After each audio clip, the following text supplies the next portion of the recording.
ko u Rwanda rwemeye ko rukora na M23 mu Ibaruwa rwohereje Amerika, kandi kubera ikubu zarangiye. Imyaka ishize u Rwanda ruhakana yarangiye ejo. U Rwanda rwavuze ruti yego turi kumwe na M23. Isi yaguye mu kantu. Kinshasa nabo bati turabafashe, bemeye icyaha, ariko ko ari ukwibesha. Ntabwo u Rwanda rwemeye icyaha, ahubwo rwarimo rutegura umutego bateze undi musha. Iyi baruwa si confession, ni inyandiko yo mu nteko ya Amerika, ni game over kuri Felix Tshisekedi. Kuko muri iyi baruwa hari ijambo rimwe rya tekiniki rihishe mu rurimi rwa gisirikare, ijambo ryasibanganyije ibyaha bya M23 byose baregwa. Benshi bararisomye bararitambuka, ariko iryo jambo niyo turufu yahinduye byose. Nasomye ijambo kurindi muri iyi baruwa y'amapaje 4, sanga hahishemwo ikarita iri mu biganza bya Perezida Kagame, the best player, ariko ikinirwa ku meza ya Donald Trump, the dealer ushiraho amategeko. Iyo karita irimo gutegura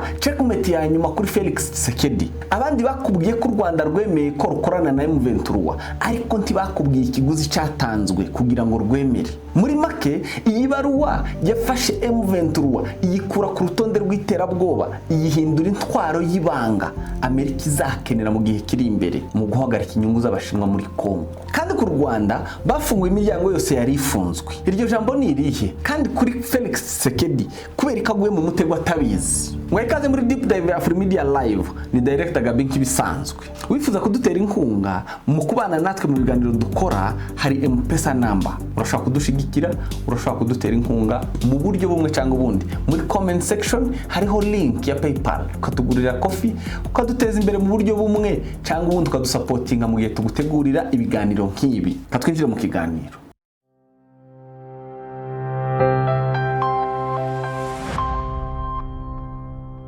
Duhere kuri admission. Turi muri US House Foreign Affairs Committee ku munsi 22 kwezi kwa mbere 2026, aho inteko ya Amerika by'umwihariko ishinzwe gukurikirana ibibazo byo muri Afurika yari mirebera hamwe Washington Accord aho igereye.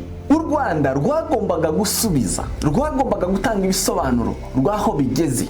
Muri iyo nyandiko yiswe Statement of the Record, Ambassadeur Mathilde Mukantabana yatanze interuro imwe gusa yakuyeho maske y'imyaka myinshi. Yagize ati, Rwanda does engage in security coordination with IFM23. I state this clearly to build trust through transparency. U Rwanda rufitanye ubufatanye mu by'umutekano na M23. Ndabivuga neruye kugira ngo twubake icyizere binyuze mu gukorera mu mucyo. Kuki u Rwanda rwemeye ibi ngibi uyu munsi? Mbere Kinshasa yashinjaga u Rwanda gufasha M23 rwihishwa, u Rwanda rukabihakana. Uyu munsi u Rwanda rwavuze ruti yego turabikora, kandi dore impamvu. Ntabwo rukiri kuvuga ngo urubihakana, ahubwo rugiye gutanga rutanze impamvu ituma babikora. Bashize burden ku isi, strategic shift. Kubera iki bihinduye icyerekezo? Ibi bihinduye icyerekezo cya Kinshasa burundu. Aho kubaza ngo ese u Rwanda ruri muri Kongo, ikibazo gihindutse kubera ko u Rwanda ruri muri Kongo, bigahita bishira umutwaro ku bihugu mpuzamahanga ka Amerika by'umwihariko. Igisubizo kiri muri iyo baruwa ni FDLR, kandi izo zose bishingira ku magambo ari muri iyo baruwa. Ariko si FDLR gusa nk'umutwe wa gisirikare, ni exportation of genocide, iyoherezwa rya genocide. Muri iyi baruwa u Rwanda ruravuga ko bafite inyungu bahuriyeho na AFC/M23, kurinda abatutsi bari muri Kongo no kurinda ko habaho indi genocide yambuka imipaka. Iyo niyo mpamvu bavuga ko AFC/M23 ari ingabo yonyine, the only shield iri hagati y'abatutsi n'imitwe ishaka kubatsemba, FDLR na Wazalendo. Bivuze ko gukorana na M23 atari politike gusa, ni inshingano yo kurinda ubuzima, moral obligation. Ariko hari ikindi gikomeye. Mu mategeko mpuzamahanga, ingabo z'igihugu zikorana n'umutwe wa genocide zihinduka abafatanyacyaha. FARDC yashize FDLR mu ngabo zayo. Bivuze ko FARDC itakiri ingabo iri neutral yo kurinda abaturage, ahubwo yabaye umuyoboro wa genocidal ideology. Iyi niyo mpamvu guhakana FDLR, mbese FARDC guhakana FDLR bidashoboka. Iyi niyo mpamvu gukorana na FARDC ari icyaha ku ngabo zubaha amategeko. Niyo mpamvu kandi u Rwanda ruvuga ko gukorana na AFC/M23 atari amahitamo, ahubwo ari inshingano y'iki yo kurinda ubuzima. Ariko aha hinjiyemo abandi bakinnyi basha rero. Igitangaje muri iyi baruwa nuko ishimira abantu bake cyane bibikomerezwa. Ntabwo ishimira Loni, ntabwo ishimira NATO, ntishimira AU, ishimira President Donald Trump, ishimira Secretary of State Marco Rubio, ishimira Vice President JD Vance, igasubira igashimira Senior Advisor Masad Boulos. Ibi bibereka ko u Rwanda rwaretse gukorana n'abadiplomate bato bo muri State Department, rwahisemo gukorana n'agatsiko gatoya k'ibikomerezwa the inner circle ya Trump. Aba bagabo ntibakoresha ururimi rw'amarangamutima cyangwa ururimi ruharanira uburenganzira bwa muntu. Aba bakoresha interest, inyungu, bazi interest. Chairman Smith ukuriye iriya committee kuri 22 mu Nteko yavugaga ko amasezerano ya Washington Accord ariyo yonyine Amerika yemera. Yaba Tshisekedi yaba Kagame bose bagomba kuyubahiriza uko yakabaye. Kubera ko ariyo yemera nuko ari yeri inyungu, nuko ari yavuga ico bakeneye. Washington Accord ni framework yo guhuza umutekano, ubukungu n'ishoramari. Iyi baruwa ni igice cyayo, ni CONOPS, ni implementation phase, uburyo bwo gushira mu bikorwa. Ntabwo ari ibitekerezo bya Kigali, ni execution phase, execution ya Washington. Ariko hari umutego ukomeye, the trap of concept of operation. Tugeze rero kuri rya jambo rya technique nababwiye dutangiye. Iryo jambo ni irihe? Ni concept of operations, CONOPS. CONOPS ni iki rero? CONOPS si ijambo rya politiki, ni blueprint ya gisirikare ivuga ngo ninde ukora iki, ryari kandi gute. Felix Tshisekedi yirirwa asaba ko ingabo z'u Rwanda zisohoka, ariko muri iyo blueprint harimo umutego. Iyi ni inyandiko Amerika yemeye kwakira. Iyi baruwa igira iti Rwanda does commit to a phased simultaneous withdrawal in direct proportion to FDLR. Bivuze iki? U Rwanda rwemeye kugenda rusohoka gake gake bijanye neza nuko FDLR igenda yamburwa intwaro. Uyu ni umutego synchronized action. Niba FARDC itagize ikikora, idakoze namba, u Rwanda ruzagumaho ruri muri za ngamba z'ubwirinzi bavuga. Ingamba z'ubwirinzi ntabwo ari ibikuta, ingamba z'ubwirinzi n'abasirikare n'ingabo. Utekereza ngo ubwirinzi burindwa n'iki? Burindwa n'ingabo n'ibikoresho bya gisirikare. So mu ngamba z'ubwirinzi bw'u Rwanda rero buzagenda bukurwaho bingana n'abasirikare ba FDLR bakuwe muri FARDC bakamburwa intwaro. Niyambura abasirikare 10 intwaro, bivuze ngo u Rwanda narwo ruzacura abasirikare 10. Ni direct proportion, bingana.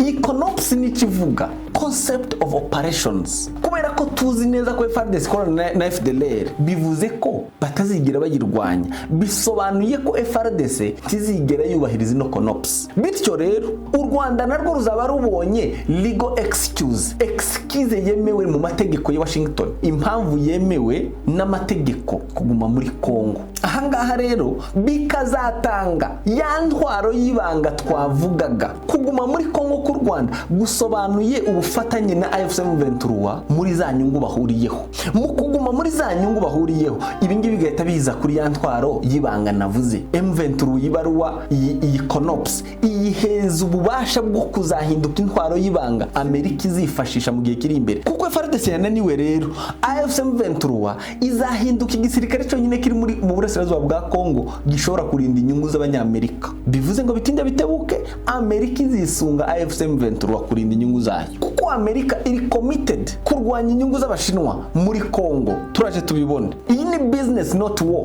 Si intambara kuri bo. Muri hearing yo muri Congress ejo bundi, Sarah Truman, Deputy Assistant Secretary, yasobanuye impamvu Trump yabyinjiyemo. Impamvu Trump yinjiye muri ibi ngibi ntabwo ari impuhwe, si impuhwe z'abakongomani, ni critical minerals, amabuye y'agaciro y'ingenzi, cobalt, lithium na coltan. Yagize ati, we need to secure supply chains. We cannot leave this to our strategic competitors. Their strategic competitors ni China's, n'aba-Chinese. Dukeneye kurinda imiyoboro y'amabuye. Ntabwo twagombye kubiharira abo duhanganye. Abo bahanganye nabo ni bande? N'abashinwa. ibi yabivugiye mu nteko ku minsi 22. Uyu nguyu Sarah Truman niwe ushinzwe ibikorwa byo mu nteko ya Amerika muri foreign affairs y'abanyamerika bikorerwa muri Afrika, by'umwihariko muri Congo, muri Afrika Central. Amerika ifite ikibazo gikomeye. Ubushinwa nibwo bugenzura 80% by'amabuye ya Congo. Ibi twagiye tubigarukaho. Nimba taranabibonye, reba muri comment section hari ikiganiro kibivugaho. Trump arashaka kubaca intege. Barashaka ko amabuye y'agaciro ya Congo anyura mu Rwanda muri ya Regional Economic Integration Framework. Ubwo ni ukuvuga ngo ni RIF. Iyi RIF rero ihuriweho n'ubufatanye bwa Congo, bw'igihugu cya Congo, u Rwanda na Amerika. Ni umushinga uri economic, niwo uri muri Washington Accord. No mu bihugu by'abaturanyi nka Angola muri Lobito Corridor akajanwa muri Amerika. Lobito Corridor ni umushinga wa gari ya moshi ufinanswa n'abanyamerika n'abanyaburayi mu kurwanya inyungu z'abashinwa. Uhera muri Katanga uza mu birombe, gukura ibirombe amabuye y'agaciro mu birombe muri Congo, ukinjira uri Zambia na Angola. Lobito Corridor naho banyuze izo nyungu bamaze kurwanya ubushinwa, ibo niho baziyobora rero. Niyo mpamvu bakeneye abarinzi, bakeneye abarinda izo nyungu, bakeneye igisirikare. DRC yasabaga Amerika kuzana ingabo muri Congo zirindi ibingibi. Amerika ntiyabyemeye, ariko arashobora kubaho gutangira gukorana kw'ingabo z'abanyamerika zikorera muri Afrika no kuri mbese zikaza gutraininga FARDC. Ariko mu yandi magambo ntabwo biremezwa ntiziraza, ntabwo niziza ntituzi nimba zizaza kurwana ku murongo w'imbere. They will not, kuko nizija kurwana ku murongo w'imbere bizabivuze noneho kubangamira za nyungu zabo none 100%. Bisobanuye ngo bazakenera abarinzi b'ingenzi babizerwa bafite discipline. The checkmate rero, mbere yuko dusoza, reka tubanze dusobanure ijambo twakoresheje checkmate. Kuba tabizi checkmate, reka mbamenera ibanga. Checkmate si igitero cya gisirikare, ni umutego wa politike, ni amategeko n'inyungu z'abanyamerika. Kuri Felix Tshisekedi yagotewe mu mahitamo. Niyemera Konops agasenya FDLR na Wazalendo azaba atakaje ingabo ze. Niyanga Konops nanone agahangana na M23 n'u Rwanda, ariko azafatirwa ibihano ku ruhande rwa Trump. Yabaye spoiler ubangamira amasezerano. Ibaruwa rero ni game changer. Ese kuri Felix Tshisekedi azahitamwe amafaranga ya Trump amuha, cyangwa azahitamwe kugumana na FDLR guhembera urwango akazemera ibihano? Ikarita iri mu biganza bya Tshisekedi. Ese uratekereza yuko M23 bazahinduka babarinzi bashobora kurinda inyungu z'abanyamerika? Ese Tshisekedi azahindura umuvuno? Bizagenda gute? Twandikire muri comment section utubwire icyo utekereza. Murakoze cyane. Ni Director Gabi kuri Afrimedia Live. Mugira amahoro.